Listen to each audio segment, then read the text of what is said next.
Hey guys.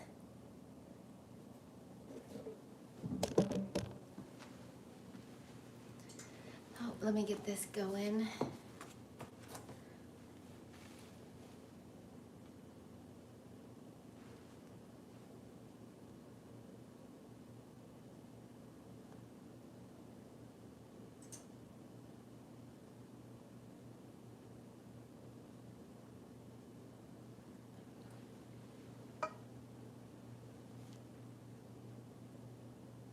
Hey Celia.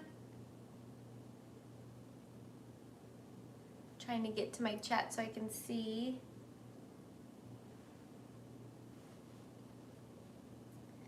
Hello Amy. Hi Lori. We're gonna try Italian macarons today.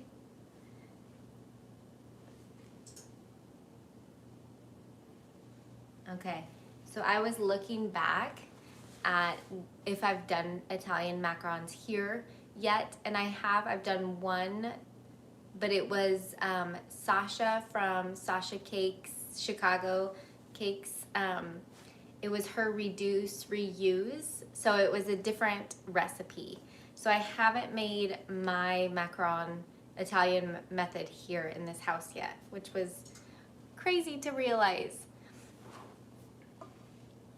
Hey Jeanette. Hey guys, thanks for being here. We're just gonna jump right into it and try out some Italian macarons. I'll be moving the camera so you guys can see in and what's going on. I have my oven preheating to 300 Fahrenheit, and then I'll also use my little mini Oster toaster oven, and we'll do 2 different ovens to see how it works. My biggest troubleshooting issues with Italian macarons are usually lopsided. So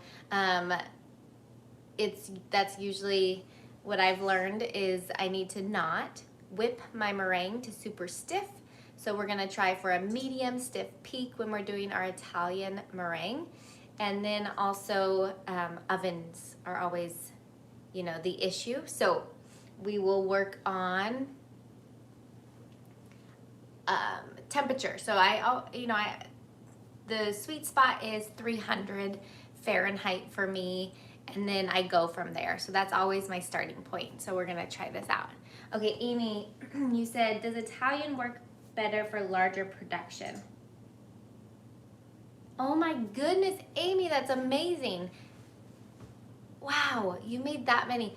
So yes, I would say, Amy, that most bakeries, because it's more consistent with Italian method, the meringue lasts longer, right? So you can potentially make bigger batches without anything hindering that meringue. So it's sturdier and larger production. I would 100% say most bakeries use it. But that being said, they also, if they're doing that much production of macarons, they're gonna have those huge ovens that you can put the whole tray of macarons and bake them at the same time. So it really depends on your environment and if your resting shells can rest long enough. If you have 1 or 2 ovens and you have to do single at a time, that's gonna be the issue with Italian method macarons, is just having them rest for too long possibly, in which case you might wanna go back to French and just kind of do batch after batch instead of one large batch of Italian. Does that make sense? I feel like Italian method can be more finicky in our home ovens. So that's why I just love French. I feel like it's easier to get a handle on, but it is harder to get a sturdy meringue. So you have to really nail that meringue with French method before, yeah. Okay, perfect. All right. 4 graduation towers. Oh my goodness. It's that season, isn't it? It already feels so good to talk to you guys. Thank you. Okay, so first things first, let's go over the ingredients. I do have a macaron ebook, for Italian method, and I'm kind of just gonna be going through that method here today from my head. And then I won't be using egg white powder, but you can definitely use egg white powder with your Italian method. If you have been struggling with soft tops, I recommend trying out egg white powder and just throwing them in to your egg whites in the bowl for Italian method. You don't have to mix it with the sugar because we're putting the sugar in the sugar syrup. What kind of filling is easy, fast, and delicious? I mean, I love ganache. Everyone has their personal preference, but I'm a big fan of buttercreams or ganaches. I personally couldn't sell curds and such when I was selling my product, so I never got used to putting curd into it, but it is such a nice bite. It just doesn't make your shelf life as long when you have a super wet filling like that. So you just want to make sure if you're going for shelf life, a ganache or buttercream by far great. If you don't care so much about it being good for 4 days after you fill, then jams and jellies, and those are the same almost, and curds and all those types of things are great too. Why does my macaron brown in the oven? Ashley, it can be a multitude of things. Is that the right word? With browning, I'll answer your question, and then I'm going to get into the Italian method, and then I can circle back when these are baking to more questions like this. But browning can definitely be an oven situation, so it's just you're too close to your heat source, or your oven temperature is too high. Or you could have colorant that isn't going to keep its color. I find certain brands of colorants, like the grocery store ones, just brown and fade easier than maybe like a Sugar Art or Americolor or Chef Master. Those are my 3 favorites. But if you're going for a light color and they're fading, it's a lot of the time it's going to be your oven. It's just hard to achieve, and you have to play around with that. You can possibly use things like Celia. Ah, dang it, love. You're so sweet. Thank you. Thank you so much. You could possibly play around with putting parchment over a tray towards the last end, just to block the heat source from hitting your macarons, and see if that protects it from browning. Okay, let's get into, thank you, Celia. Let's get into our recipe. So let me move you guys. We are around, do you have humidity number limit? You know what? That's a great question with egg white powder. I have never thought, since moving to Alaska, which it's actually humid here, more humid than I was expecting. The winters are dry, but now it's rainy. So I haven't been using egg white powder too much, but anywhere above 50% humidity, I would add it in. I always added it in Portland just because we were constantly humid there. It's just really up to you, but I would say over 50%. So in this little pot, I've got 38 grams of water. And I'm just gonna measure. I have scaled out everything already, but I'm just gonna also remeasure.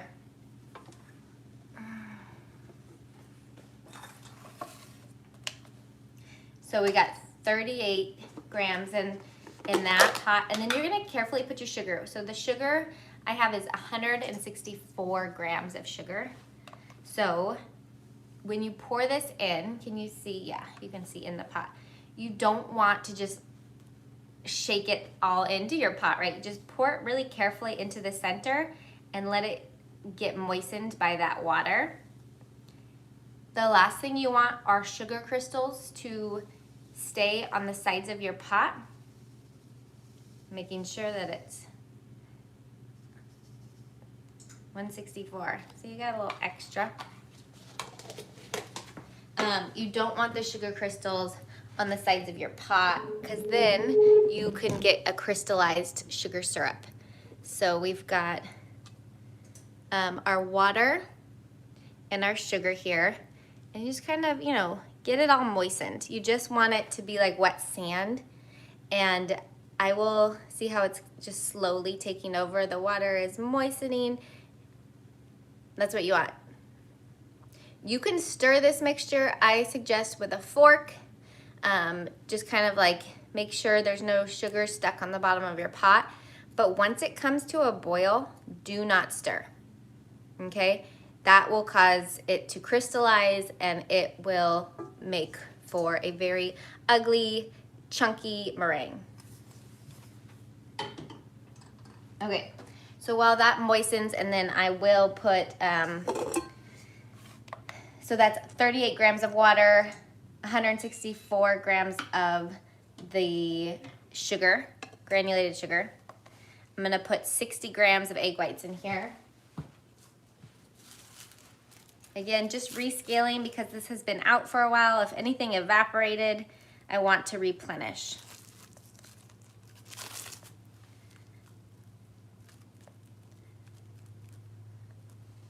So that says 59. Of course, you lose a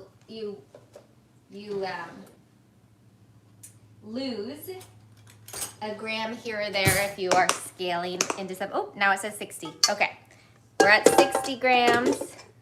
Sometimes it takes a while. So that's my, this is where you could put your egg whites if you wanted, a couple grams in here. And then we have, just like the sugar, equal parts, confectioner sugar and almond flour. So it's 164 of each of these. Okay, 164 grams almond flour, 164 grams of confectioner sugar, and then we're going to put our second addition of egg whites in here. So let's do that first. Let's make sure I didn't lose. Oh, you know what? Let's add our color.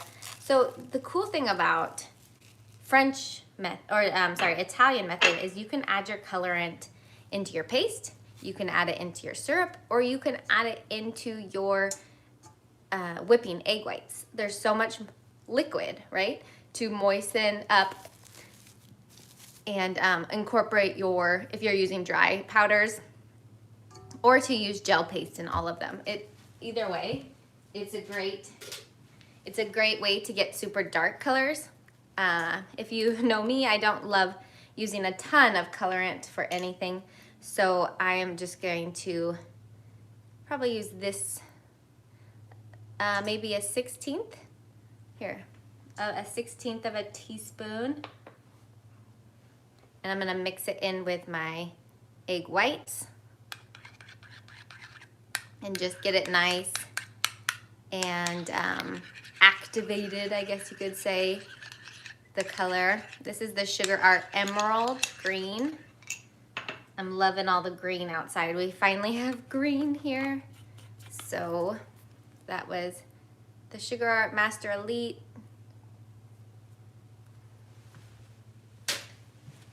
Amy says, so definitely Italian when people want more saturated colors. Yeah, and that's not to say you can't get deep colors with French. It's just pretty cool that you can use the powdered colors in each step here, right?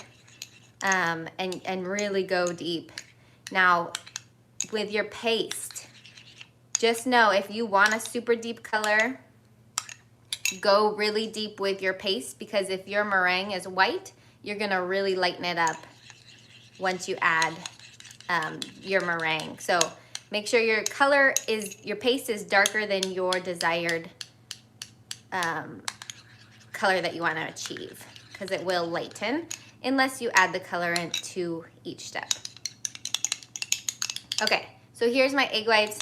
I put it in green. I feel like I'm late for St. Patty's Day or something, but I'm gonna add it in to my dries.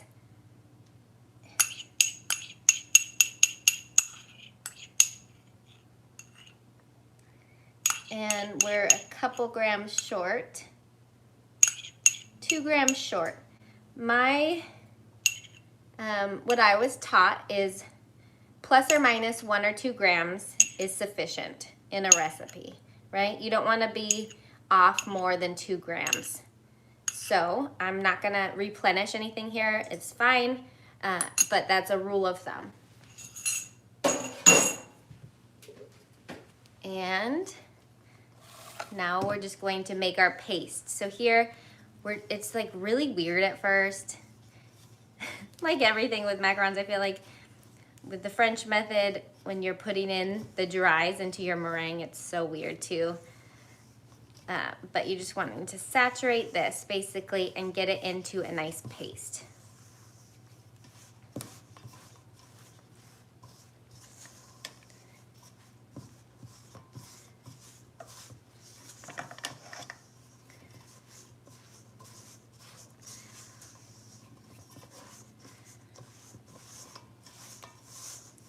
Just kind of keep moving it around.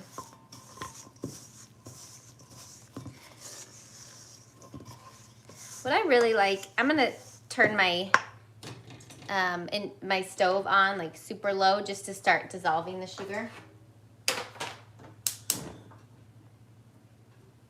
And then I'll move my stuff off of here. Okay.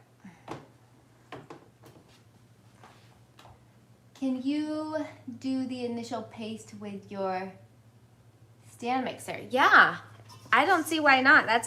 Yeah, if it's causing any like struggle, or if you have multiple stand mixers and you can make the paste in your stand mixer, the meringue in your other one, that's a great idea. Definitely. So I'm trying to just get that color evenly distributed. Make sure you have no dries left over and just have everything look pretty mixed in, right? So we got our paste. I worked at one bakery that would cover this paste. They would make all their pastes and then, you know, one by one their meringues. But they would cover their paste after making it with saran wrap. So we can do that here, just not to lose any of the moisture. I don't find when you are only doing one batch that it's really necessary. But if you were doing a ton of batches and you had all your paste waiting for the meringue, then yeah, cover them up. You don't want them drying out. Make sure that underneath there, you know, there's no dries hanging out that aren't part of your paste. The more incorporated this is, the easier it will then be to incorporate your meringue after, right?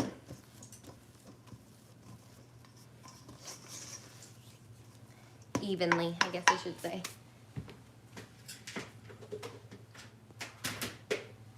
Okay, so you can use a bowl scraper, you can use another spatula. Just want to make sure it is nice and you're getting as many grams as possible. You're not losing out on a lot of stuff. Not losing out on any of your ingredients. Okay, that's good for me. Here we go.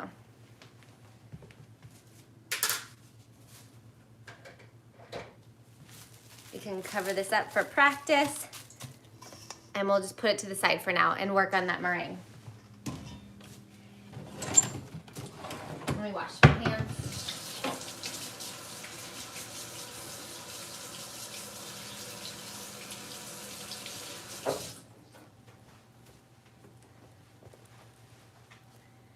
Okay, let's focus on our meringue now. So we've got, oops, our egg whites in here. Once this gets to about 104 Celsius, I will turn on our egg whites. The goal is to have our egg whites nice and white and frothy before we add our sugar syrup, okay? We don't want any of the yellow like that yellowing of the egg whites left. In the center of the whisk, you can kind of like look down. You don't want that. Trying to get this in the same shot. Okay. All right.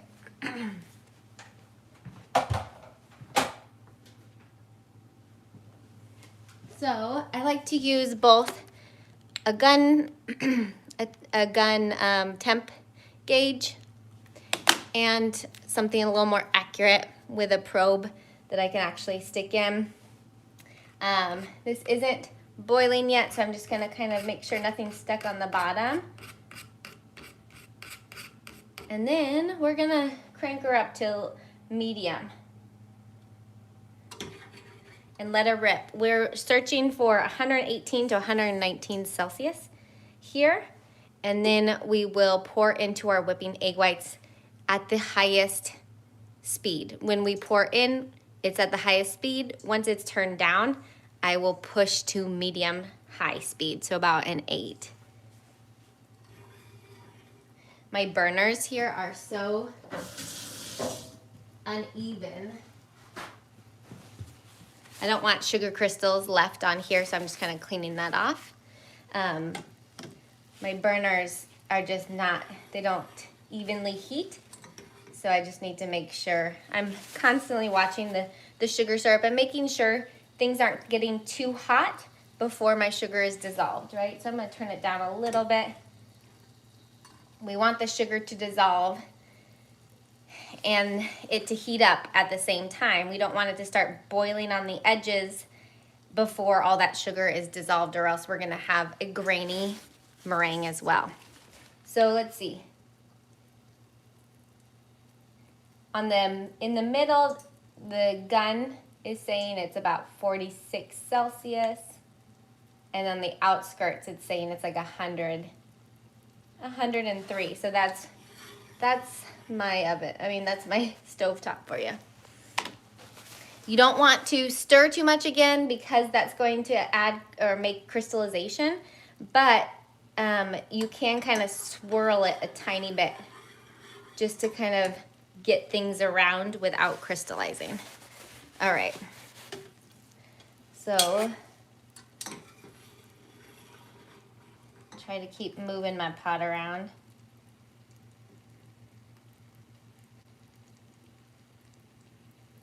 So this is already at 107, 109 over here, and then in the center, it's only 92. So I'm gonna keep moving it. I'm gonna turn this on to start whipping it up. Just because it's so uneven, I don't wanna be caught off guard. So we're at a 6.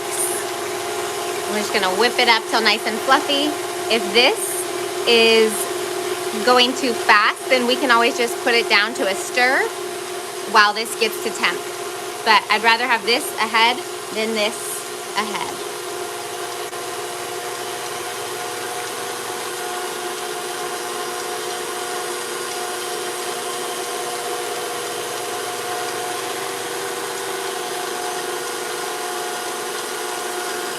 Turn her up to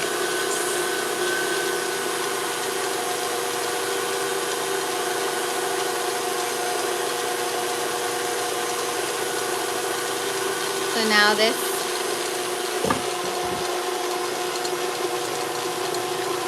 we're at a nice boil. We're at 110. Okay, and I'm at medium heat. This is looking good here. My whipping, I don't see any yellow. We're getting some good volume. So I'm gonna turn that down. And just let it kind of go at a lower speed. And then you can also have like a probe thermometer that beeps at the target temperature, which is always nice. I don't have that. This is like a meat. We're close though, 116. This says 117. So they're pretty close. I'm always just non-trusting. This says 118 now. So 118 and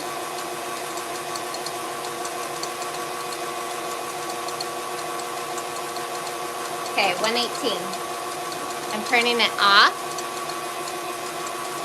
letting the bubbles subside a little bit.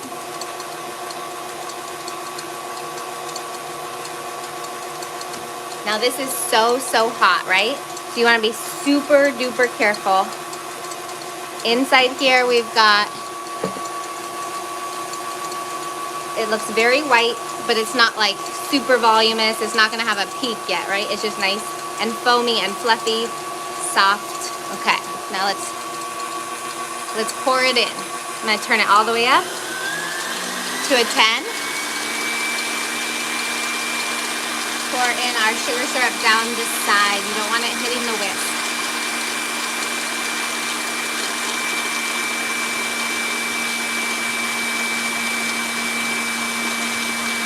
Steady stream.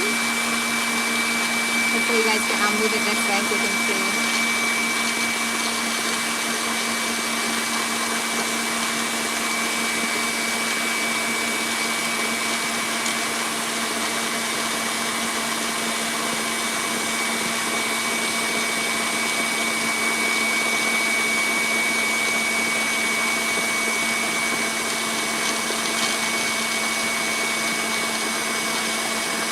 Try to get as much out as possible.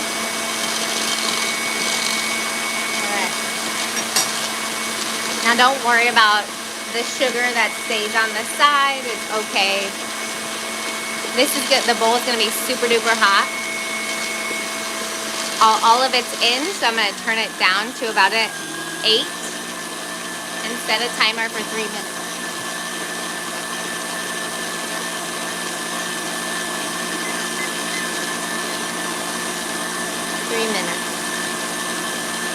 I don't want this to cool down too much.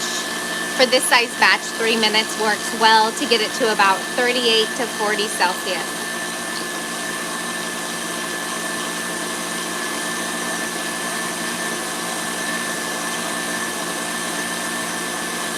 Hi Sherman, thanks for being here.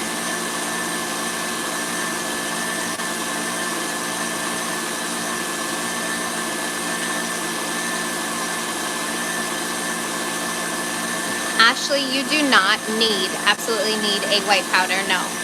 You just have to make no mistakes on your meringue and you will be fine.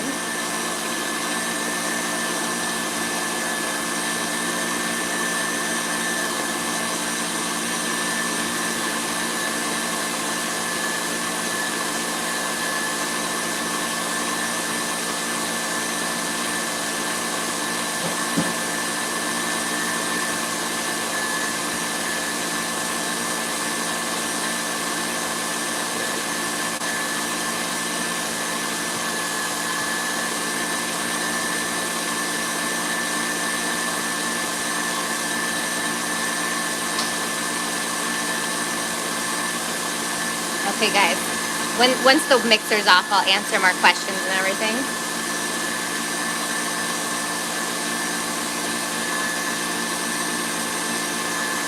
From this point and shoot one, it says we're at about 41 Celsius, which is 106 Fahrenheit.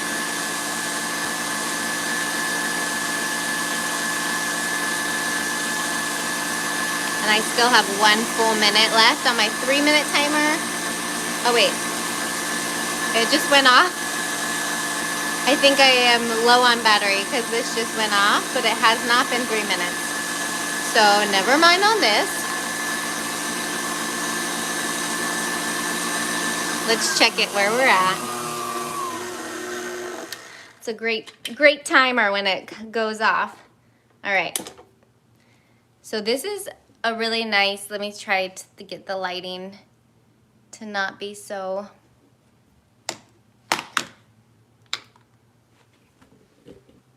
There we go. So see the peak, it's not as stiff as you'd say like a French meringue is, but it's even a little bit stiffer than I usually have, but it should be fine. like it doesn't mound up on itself as much as, say, a French meringue, because it is a different density, right? It's like, it's stickier than your French meringue. It's just a different, it's a completely different, what's the word I'm looking for? Feel, I guess. But this is our meringue. Let me shoot a little shot. We're already at 33 Celsius, so it's a little bit cooled more than I would like. So let's move on. Hopefully we're still okay. It's just easier. Once it's cooled, it gets thicker, and it's easier to incorporate into your paste when it's a little looser. Trying to get off all of the meringue pieces.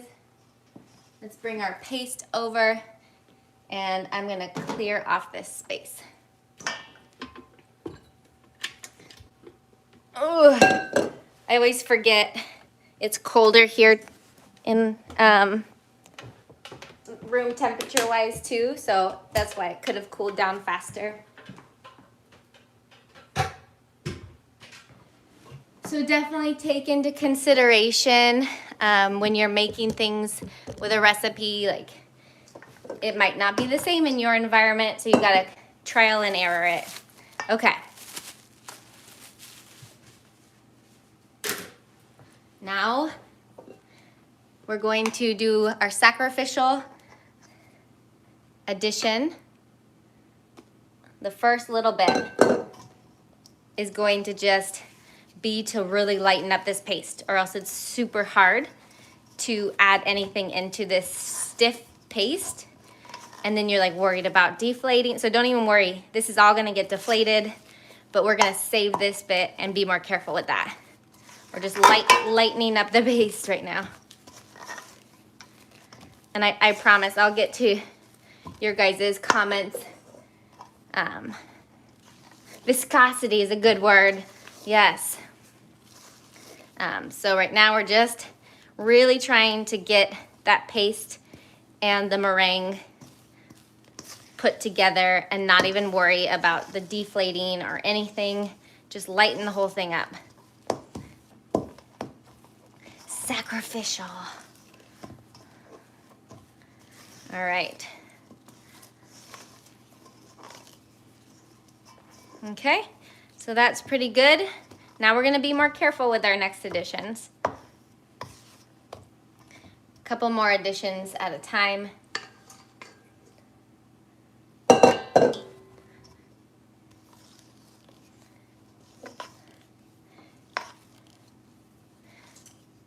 I like this one from Amazon, Amy. You asked about instant. It's from Amazon, ETEKCITY, and it's very similar to whatever my Thermopen, which I love.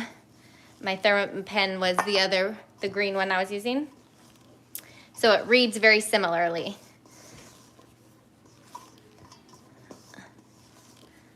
Okay. This is a lot stiffer. Another addition.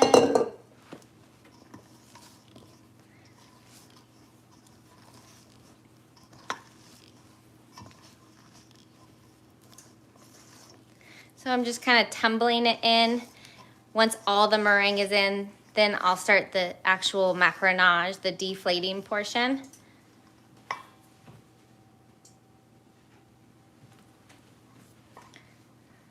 See how it's lightened up though since the beginning with the paste color? It was so much darker green. And now it's definitely lighter.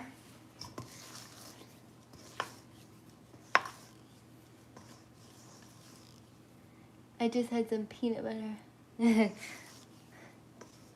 I love peanut butter, and then you add like a couple of chocolate chips on top of the spoonful of peanut butter. That's a good bite.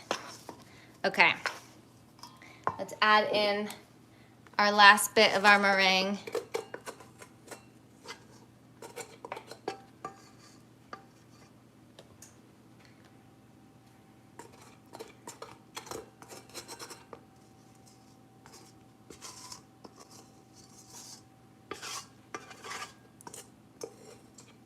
You just want to kind of like, this will be sticky where you poured it down. That's okay, just leave it. Don't try to like scrape off that. You don't want that in your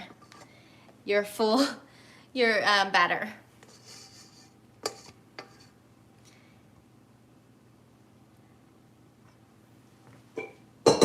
Okay, let's add this addition in, and then we'll start to actually deflate. Then we'll pipe and bake and see how we did. It's definitely a little bit thicker than usual for me. Deflate, so I'm pushing in the center. I've also been doing vegan macarons lately, so that's so different in consistency, how it feels in relation to the potato protein just does not get this stiff. All right. So I'm just kind of turning my bowl and pushing out the air just to evenly distribute, evenly like press out. You can tumble it every once in a while.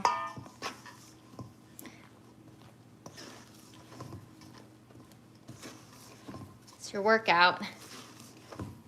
It's definitely a lot more intentional pressing out than French method.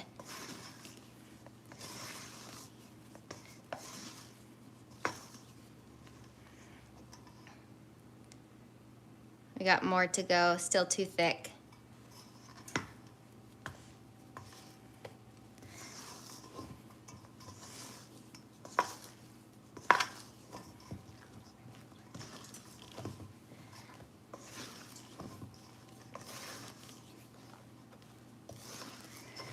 Always humbling to bake macarons.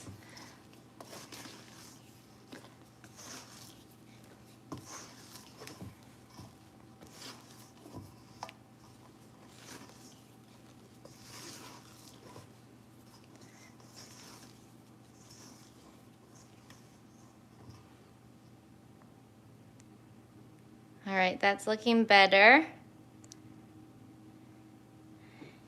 It's flowing. I'm looking in my bowl now to see how it kind of melds on top of itself. See if it settles. I think I'll do a few more turns and then we'll be done.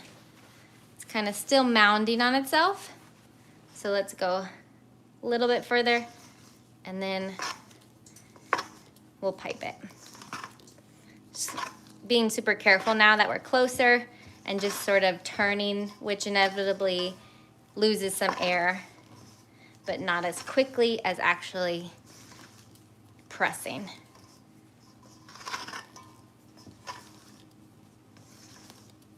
Okay.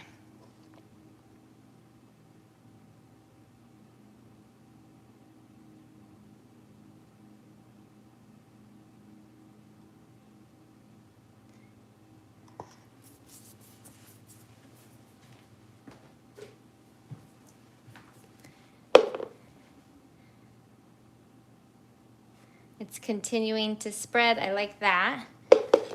I honestly don't love just the way the batter looks in general, but I've been using Kirkland brand, almond flour, which is just a little bit more grainy than Diamond, even when I sift it out. So, all right. I'm gonna leave this in the bowl and work quickly and pipe. And then we'll see how it goes. This is an air bake tray, so I'm not gonna rest these macarons either.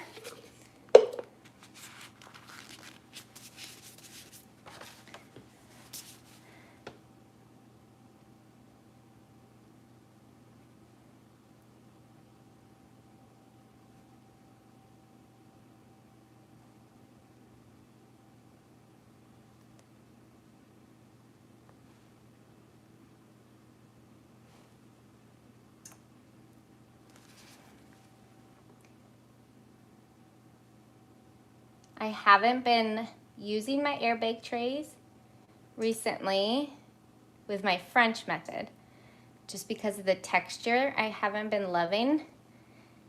So but in my previous oven, the air bake trays really helped with lopsided macarons. So I'm gonna try one tray on here, and then one tray in my convection oven that I don't usually have to rest at all anyways. And then if I have a little extra, I'll do a second tray for my gas oven that will just have to rest until the oven is ready. Just so I know in the future.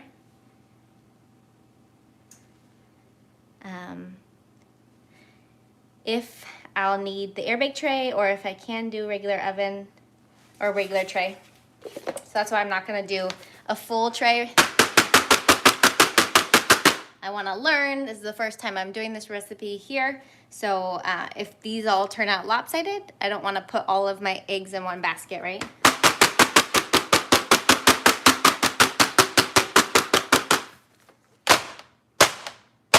Okay, so here they are. Let's put them in my oven, and then we'll pipe and bake the other ones too. Let's see, there we go.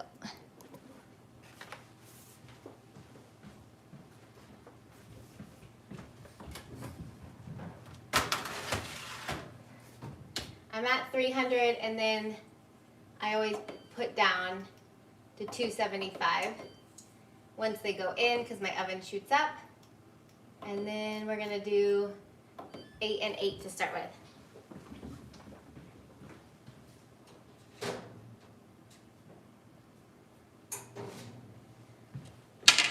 Now we've got the rest of the trays to pipe, and I have my toaster oven preheating.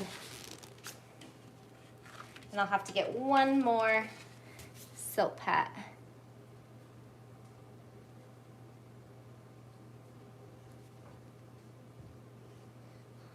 Yes, sweetie. Sure.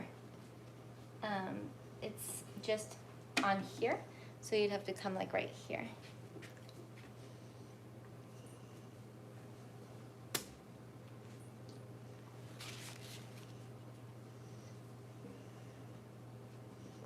Hello.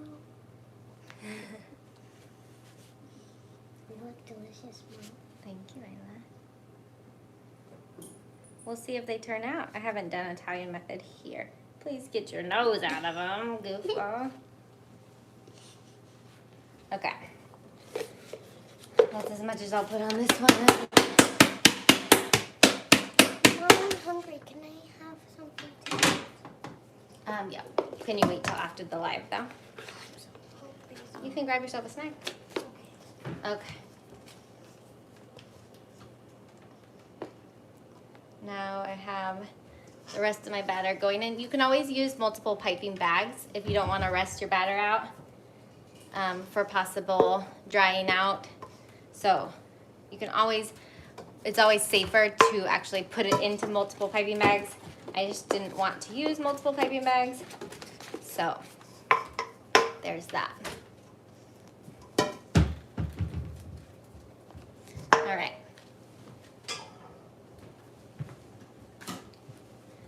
So we've got one tray in, one tray piped, and it's just waiting for my oven to preheat, that little toaster oven. And then we're gonna have one go in later, and if we have to end the live just because of length of time, then I will update you guys on the stories on YouTube. Let me get one more tray, just regular aluminum tray.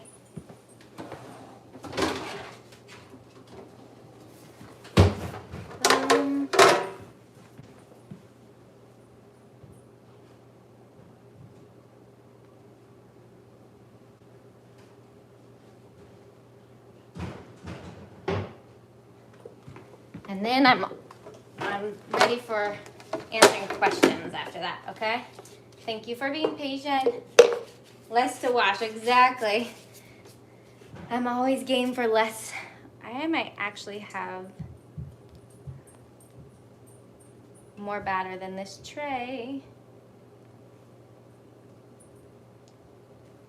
I'm gonna pipe a couple more on the other tray if this is too much.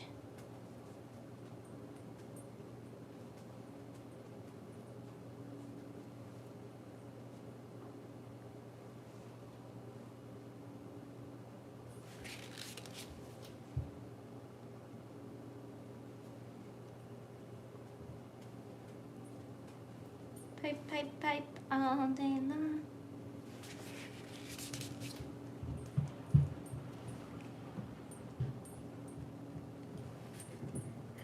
Is there anyone else in summer break with, if you guys have kids or if you're a teacher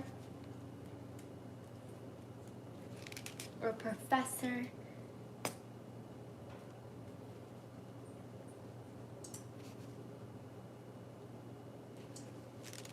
Okay, I'm gonna pipe a couple more on here.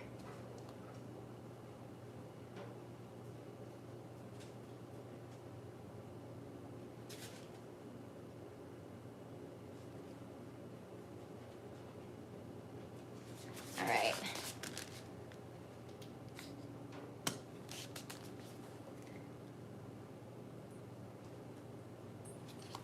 Good. Sorry about the silence. Try to get as many macarons as possible out.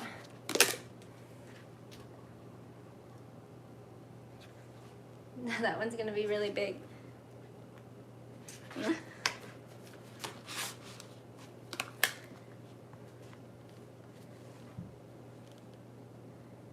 All right, and that's gonna be a baby.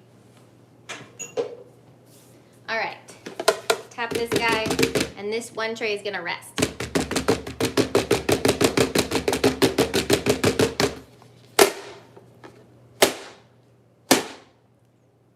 This one's gonna look weird. Okay. That one's resting. This is preheated, my toaster oven. So I'm gonna pop this in there. Just gonna move this back a little bit so it's away from this lip a little teeny bit. All right. And then into this little toaster oven here.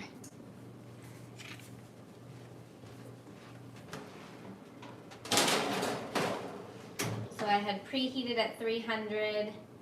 I dropped down to 275, and I will bake for 12 minutes and check it.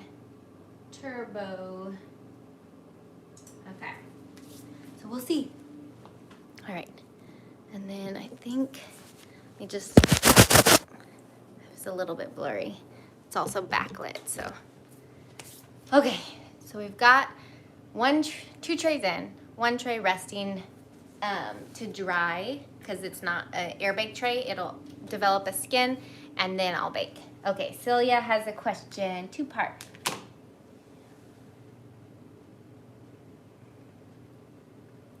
Yes, great questions. Do you macaronage to the same point with each method? Celia, so I don't have as much personal experience with Swiss method, but it does indeed make, so each meringue is different, right? The Swiss method is going to make a denser meringue because you are adding all the sugar at once. And when you do that, it just in turn makes a super dense meringue. Whereas French, you kind of sprinkle it in after you get a little bit of volume going, especially if you're doing like a meringue cookie and you do like teaspoon by teaspoon, that makes a super fluffy meringue. But it's not a dense meringue and it's not very stable either, so it's going to make more of an airy product. So the way that you make your meringue definitely changes the texture and of your cookie. So I find Swiss method tends to be a bit denser of a cookie. When you bite it, it is still chewy. Let's flip the tray first, and then I'll keep going. still chewy and stuff, but it's just, Swiss method is just, makes a denser product. It's not gonna be as light and airy as a French method macaron. And then with the Italian method,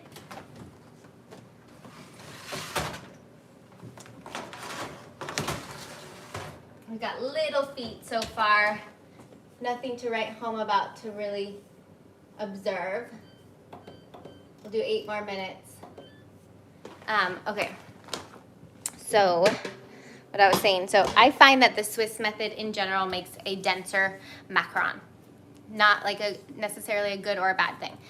It's just how I feel. French is the most delicate, I feel.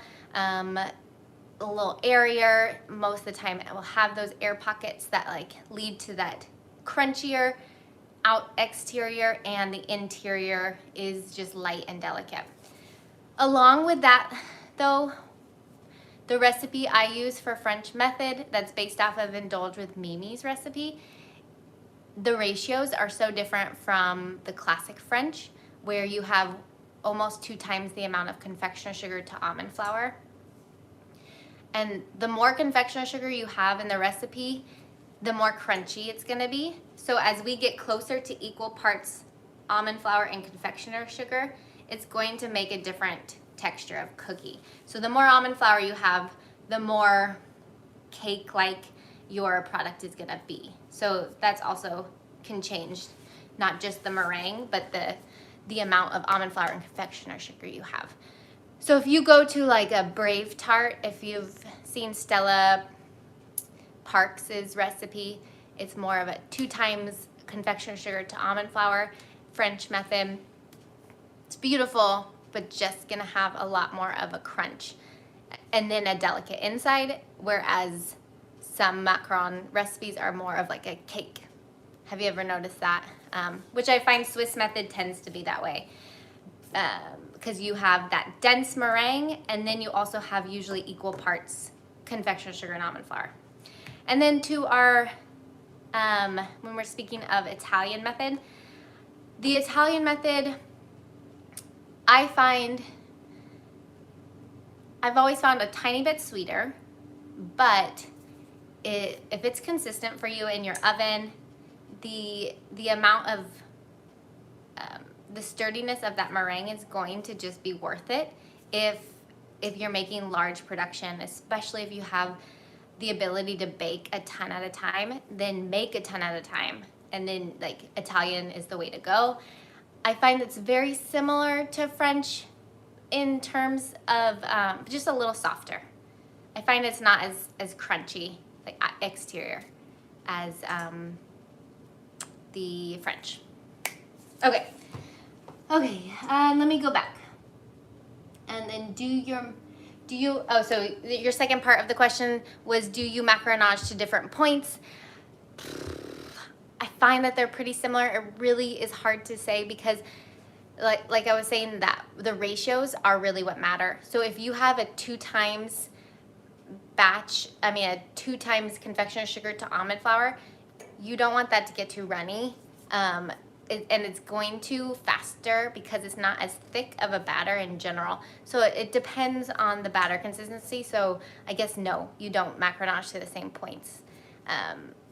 With the method I use and Italian method, so the recipe I use and Italian method, they're very similar, and that I do macaronage to the same point.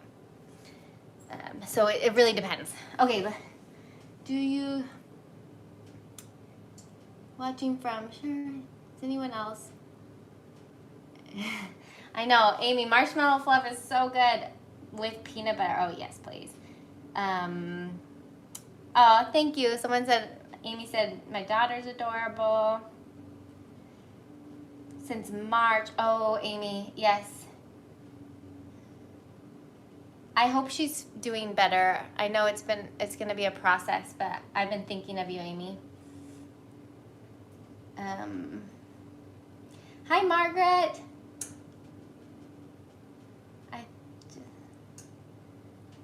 Okay, Ashley, you had asked another question. Do you need it? No. Okay, I'm not an expert.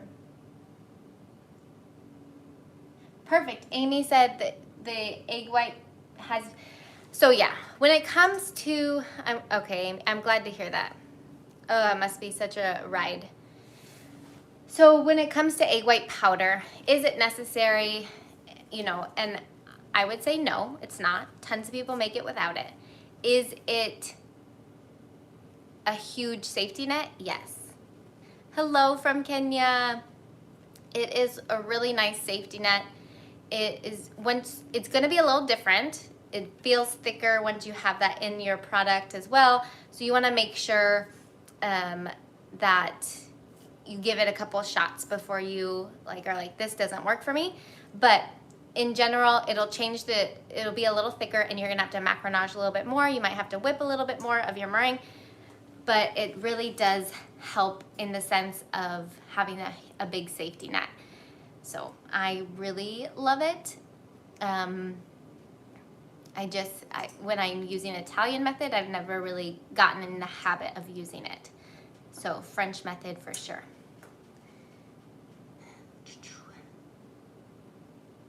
Sherman, I'm so glad to hear that. Do you like that? Okay. Ooh, these ones are rising a little bit too fast for my liking. Let's see. So I turned it down too, but when they rise this fast, they're going to be really, let me try to get you down. They're going to be, sorry, just trying to get you guys at a better angle so you can actually see the feet.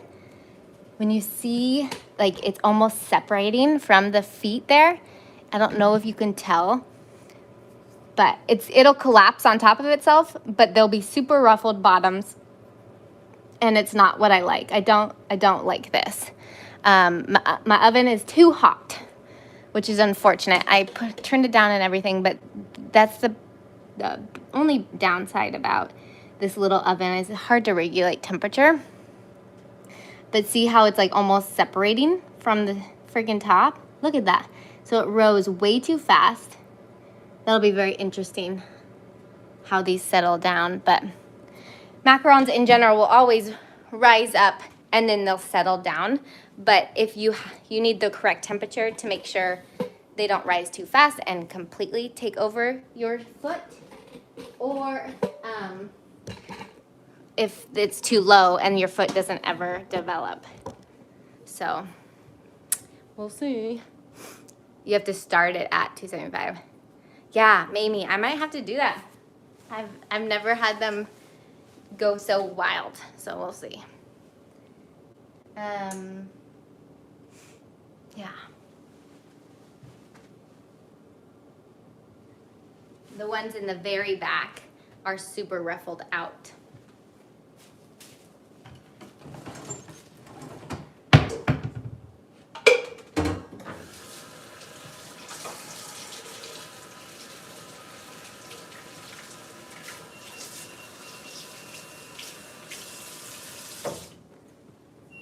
Okay, let's check on the gas oven and see where we're at with timing. I'm trying to put you guys, sorry about all the moving. It's a terrible sound.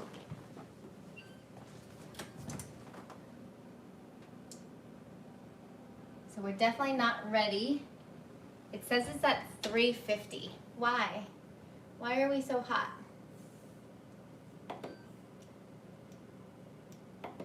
I'm gonna turn it down a little bit, maybe regulate the temperature. And that was 8 and 8, so that was 16, 17, 18. I'm gonna do 2 more minutes. But my internal oven thermometer said it was at 350. At 275, my countertop would burn. Wow.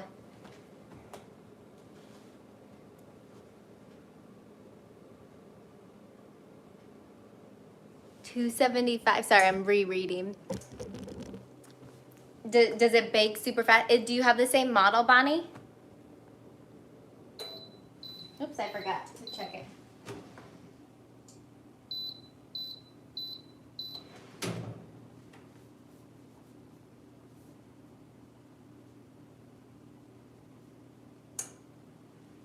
Just gonna do like 1 more minute on those ones.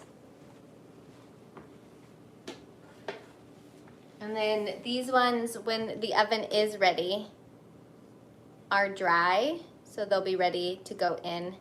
And this is just a regular aluminum tray flipped upside down so it doesn't have any airflow issues. A lot of the times when I bake in my like home oven, if I use the correct side of the tray, these sides hinder the airflow and will crack the side, like the rows next to the lip, they'll crack. Okay. Oh, I've never heard of that brand, Bonnie. Interesting.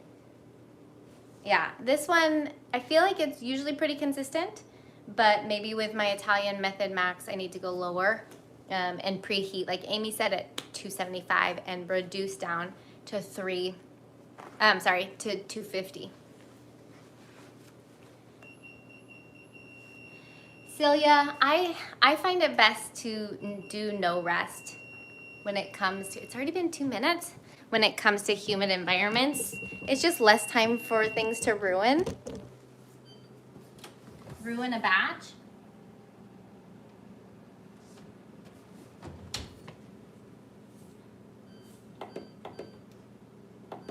I'm gonna do 1 more minute. So that would be 18-19. It's an air bake tray, so usually those do take a little bit longer to bake on.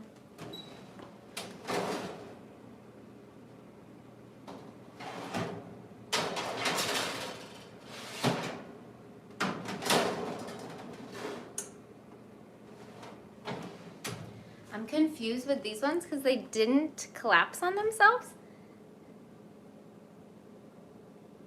Like, they should have collapsed. So I don't know if they grew really fast and then solidified already.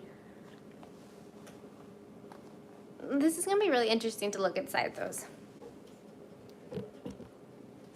The joys of ovens and even like differing temperatures, right? Or I mean, differing French, Italian, vegan, all these bake differently, and you have to have practice with that.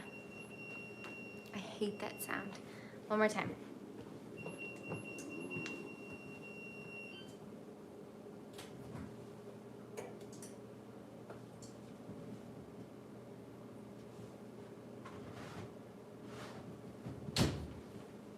All right, friends.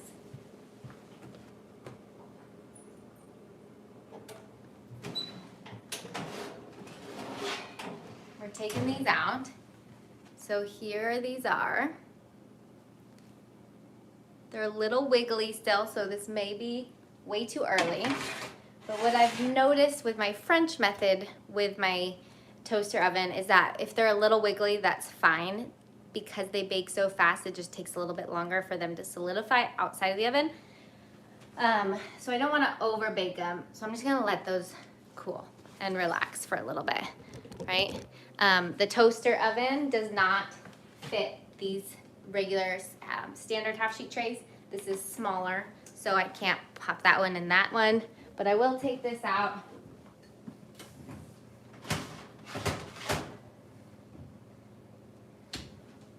And here are these ones.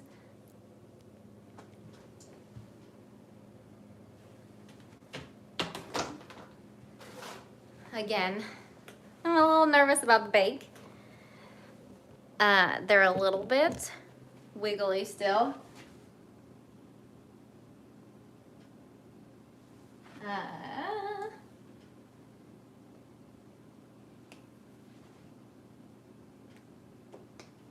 It's too hot to handle. Just gonna let them cool. Just gonna let them cool. And then, so before I pop that second tray in back there, that needs to be baked still, I always give my gas oven a couple minutes to regulate its temperature. It's obviously going off the walls. It's still at 350 in there. So I'm not gonna pop a second tray right in. I give it like 2 minutes at least to kind of relax, and then I'll pop that last tray in. Whew. I just want to touch them and see how they went. So Judy, let's see, asked about fragile tops. Any tips for fragile tops? Thank you, Celia, for pointing that out. I am new to making macarons. Judy, fragile tops, aren't they so frustrating? Yes. So if you trust your recipe and you know that it's not an issue with recipe, then it's usually your meringue. When you have fragile tops, it's either 2 things, I should say. Let's say 3. Let's go with 3. It's either your meringue isn't stiff enough or it's over whipped. And it's like, if your meringue's starting to look dry and just kind of clumpy, it could be over whipped, and that's gonna cause fragile tops. If it's under whipped, it will cause fragile tops as well, because you just never got that strength in there, and it just probably breaks down, and your batter might be super runny once you start to put your dries in, because it never had that initial strength. I find that it's very directly proportional, strength of meringue and strength of your shell. Another issue could be your heat. If you have really low heat in your oven, then that could definitely cause fragile tops as well. So you want to make sure you're not baking at too low of temps. Recently I had someone that put a tray for the full bake, a tray in their oven, and that kind of took a lot of the heat, and it caused the macarons to not get enough heat, and that caused their shells to sink too. So be careful with what else you have in your oven while you're baking your tray of macarons. And then the third thing could just be if you feel like your meringue is spot on, then it could be over mixing. So if you feel like once you pipe your batter and it spreads a lot, then you could just be over mixing that batter. And just a couple less turns of the batter will help your macarons not have fragile tops. Okay. What could be the problem when the tops of your macarons fly off? Wow, they fly off, Bonnie? I would think too hot of oven temperature. Kind of like these ones that were in there, right? They were going a little crazy. Look at now though. Like this is the one they look so pretty now. But the tops look like they were going to like completely get disconnected from the macaron. So I'm kind of baffled. I've never seen it recover from something so drastic in the oven. But they did settle now out of the oven. I wish it was more clear. Let me get better lighting. But I would think they literally stuck to the walls. Oh my gosh, Bonnie. So maybe you didn't macaronage enough. Maybe there was too much air in there too, and it just went and they flew off. Maybe they're over dry and the oven was too hot. I'm just trying to like rack my brain of any combination of things that could cause that. I'm gonna put this tray in just real fast.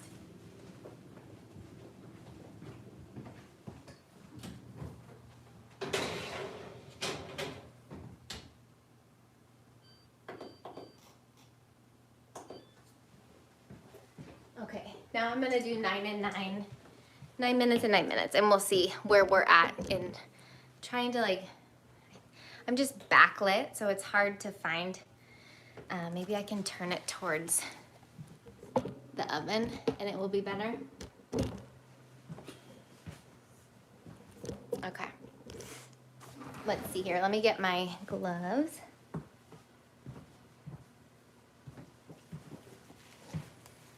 And we'll kind of play around. The fans. Oh, you have fan? You have an oven fan? Yes, fans in the oven can definitely, like if you're using parchment, I've seen parchment fly up and then the whole tray of macarons go against a wall of the oven because of how forceful the fans are. So that's a good thing too. a good thing to realize as well. So the biggest thing with these, so these are pretty, you guys. Is it, I don't think it's focusing on it. The biggest thing with Italian method, I feel like the sugar syrup scares people, right? Right when it gets to 118, 119 Celsius, don't freak out. Like, that's the biggest thing I have to say. You want to make sure that your thermometer is checked in a few areas and that it's 118, 119 in not just the center and not just the sides, but in your pot, the whole pot, right? I feel like too many people are like, oh, it's already there, and they take it out and then they're like ready to pour the syrup down the side of the bowl. You just be patient, be calm, a couple degrees more, and it's not gonna like kill your meringue. So that's why I always like to, you know, shoot for 118, and then usually I'm checking for so long that it's at 119. Once it's there, then I pour it down the side once the bubbles subside a tiny bit. On this live, I probably waited a little bit too long to let the bubbles subside because that's why it kind of caked on the side of my bowl. It got cooler. It's cooler here in Alaska, so my bowl's colder. So when I poured it on, it kind of solidifies, and I need to keep it a little bit hotter in my environment, but you could probably, if you're not in a super cold environment, you could wait, bubbles subside, pour it in without losing too much of your syrup. But if that makes, I don't know if that makes sense or not. Let's break into one of these. I'm trying to find like maybe an uglier one to break into. This one has the ruffled feet. It was in the very back of the oven. So there is like a slight gap, but I mean, super full. What I love is how thick that shell is. So you know, like, your meringue was nice. It was sturdy. Try not to touch my gloves.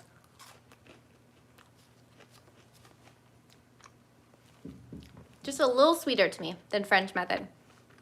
But either way, me too, Celia. I love the gap too. It just hits me a little bit more with sweetness. Either way though, they're sweet. The shells are sweet. They're a treat. And pairing it with something tart or like a dark chocolate is my favorite thing to do, or a nut to make it kind of creamy and take away a little bit from the sweetness.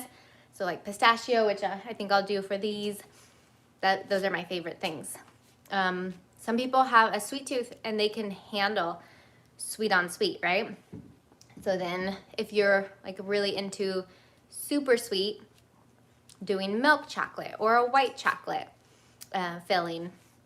Not to say that you can't do a white chocolate with a tart flavor profile too.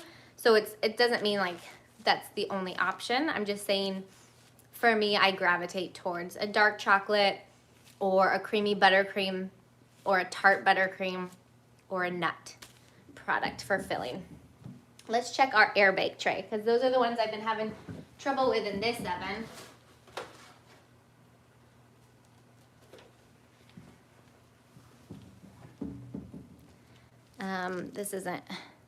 This is a bigger gap.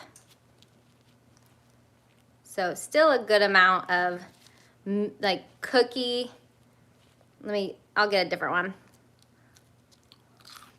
Doesn't help when I put my mouth on the glove. It doesn't make it very cleanly. I'm shaking. Let me get another one.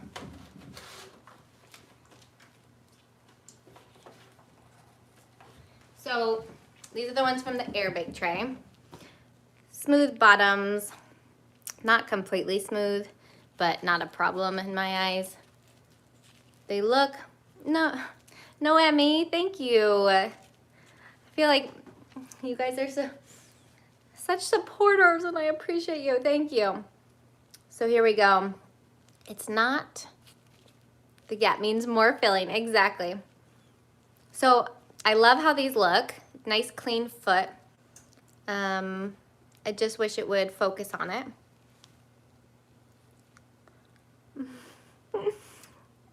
Is that focused? No. But either way, those are from the air bake tray, and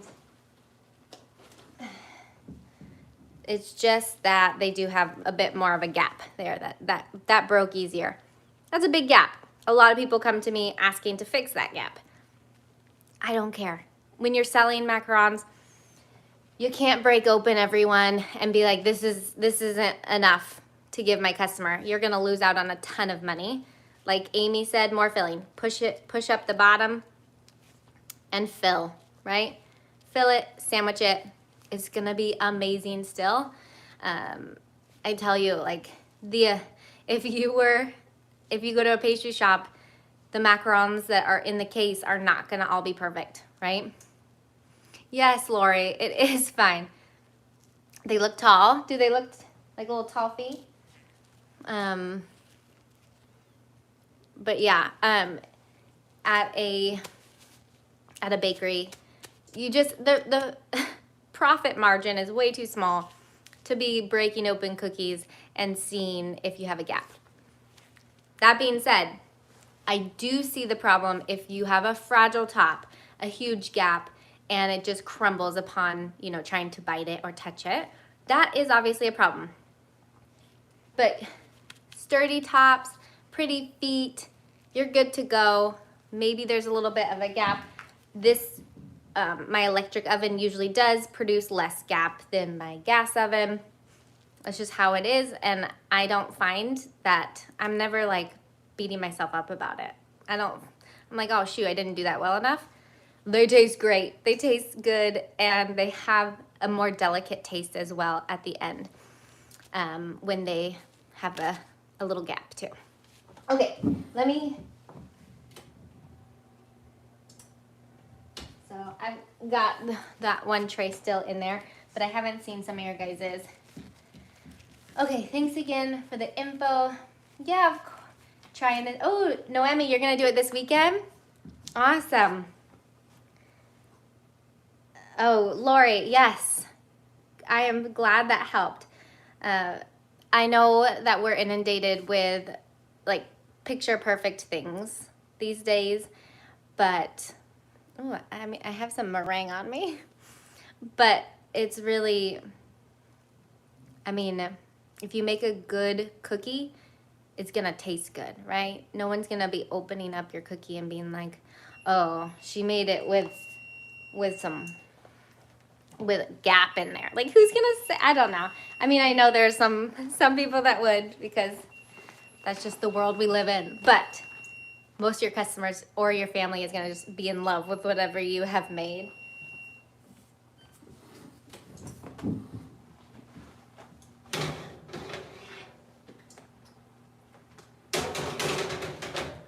So we've got feet developing.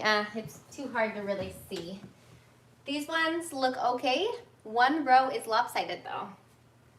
That's why I've really loved, for my bigger ovens, my air bake trays for Italian method. And then my little Oster oven tends to be great, any method, and I'm not really having to worry about lopsided ones, but like in a bigger one with the airflow, the convection setting's not on or anything, it just doesn't work as well.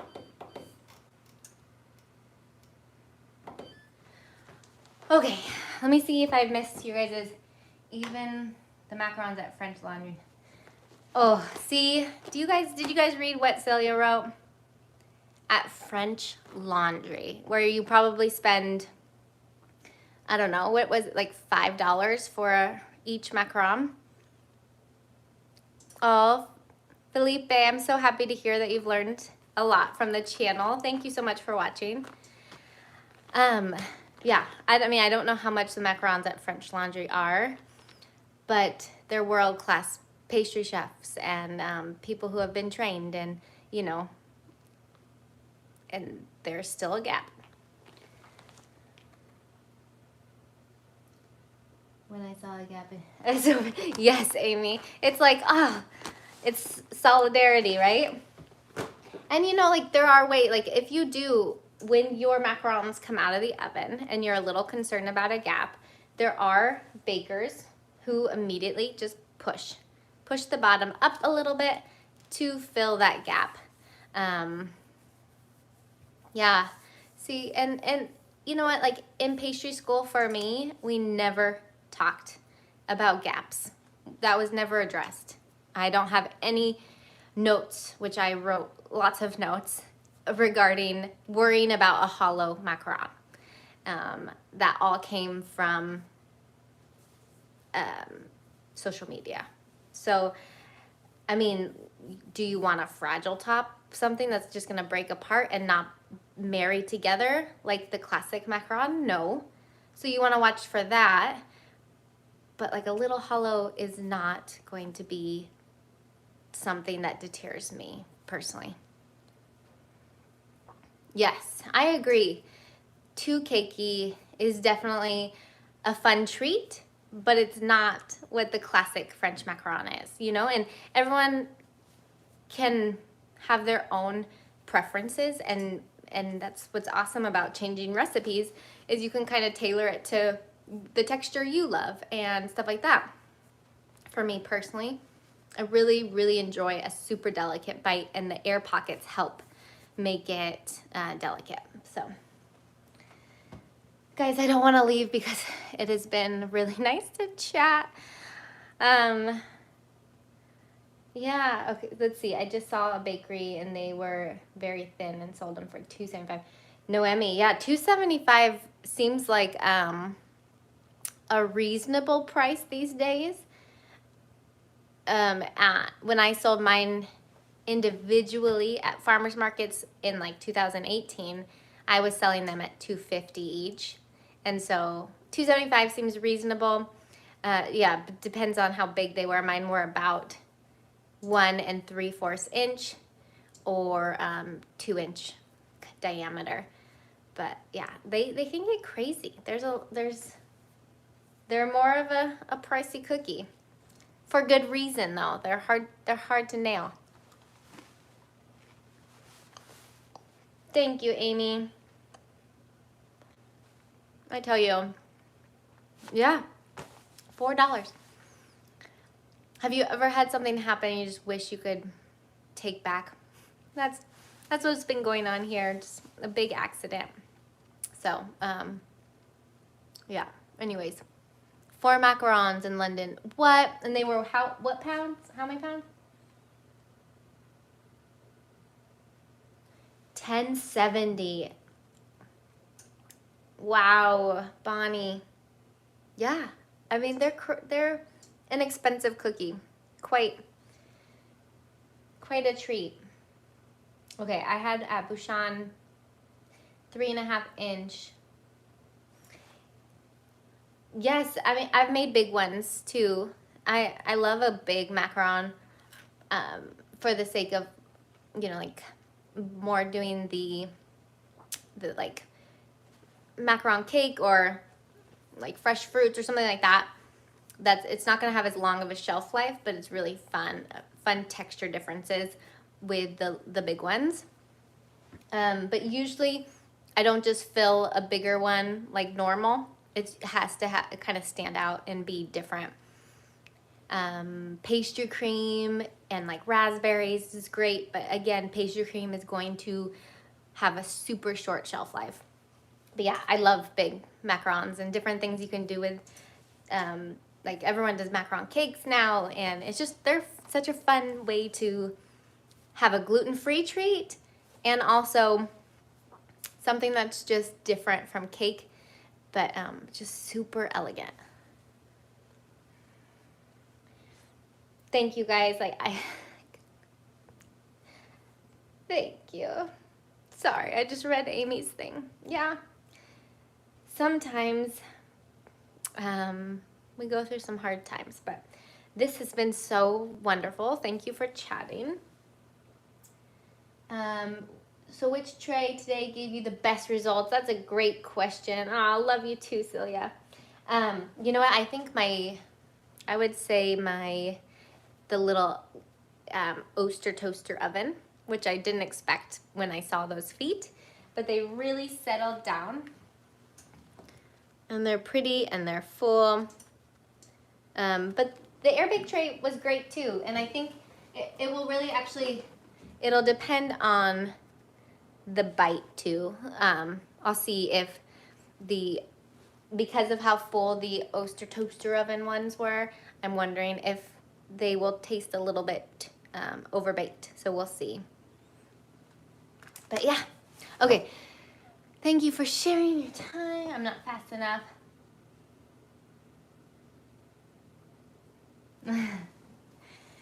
Yes, Noemi, I just love you. I'm so grateful I've gotten to bake with a good amount of you or be in contact with a good amount of you guys.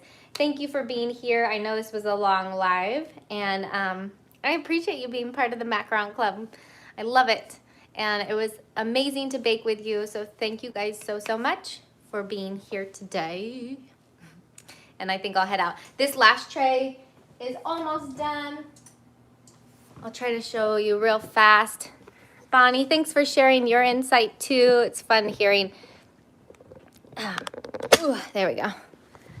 So we've got, oh, the light, dang it. There, these ones, see, everything's good except for that back row is lopsided. So definitely something, and they were in the front. So it wasn't the heat, because the heat's usually hotter in the back. I just flipped them. So I'm not exactly sure why that last tray got lopsided. So I'm gonna kind of investigate after, but okay guys, thanks for being here. If you have questions, you can comment in the after the live is out. Thank you, Sophie. And I will try to answer, or you can message me if we've chatted before on Instagram or whatnot, then I'll see the message. If not, it might take me a little bit longer to have a new line of communication opened. All right. Thank you all. And again, if you prefer things to be written out for you, I do have ebooks. Oh, and I did want to say thank you to anyone that bought ebooks during the month of May. Thank you so much. They went to a charity, and it was awesome. I reached the goal that I was hoping for, so thank you for your support in that. But yes, I will put a link in this video at the bottom for the macaron, the Italian method macaron ebook, if you're interested. Thank you for your support too, and the chat, the super chats, honestly means the world. So hope you guys have a good rest of your day, and I will see you guys later. Hopefully more lives to come. Thanks, guys.